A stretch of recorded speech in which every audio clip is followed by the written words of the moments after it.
తులారాశి. తులారాశి వారికి 24 ఆగస్టు నుంచి 30 ఆగస్టు వరకు చాలా చాలా అద్భుతమైనటువంటి గ్రహస్థితులు ఉన్నాయి. వీరు ఎంత అదృష్టవంతులు అంటే, ఇంత అదృష్టం వీరికి ఇది వరకు లభించిందా అంటే లభించలేదు అని చెప్పాలి. ఇక ముందు లభిస్తుందా అంటే ఇంతటి అదృష్టం పట్టడం చాలా సమయం పడుతుంది, చాలా కష్టం అన్నమాట. 6వ స్థానంలో, 6వ స్థానంలో శనిగారు బాగున్నారు. 9వ స్థానంలో గురుగారు బాగున్నారు. 10వ స్థానంలో బుధుడు బాగున్నారు, శుక్రుడు బాగున్నారు. ఏకాదశ స్థానంలో రవి, కేతు, చంద్రులు బాగున్నారు.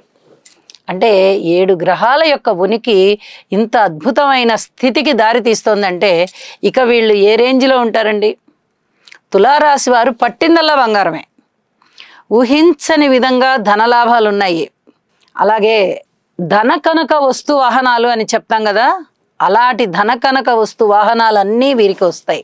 అలాగే ఉద్యోగ జీవితంలో ఉన్నతి ఉంటుంది, చక్కటి ఇంక్రిమెంట్లు ఉంటాయి, పరువు ప్రతిష్టలు పెరుగుతాయి, మాట తీరు బాగున్నందువల్ల మాటకు విలువ పెరుగుతుంది.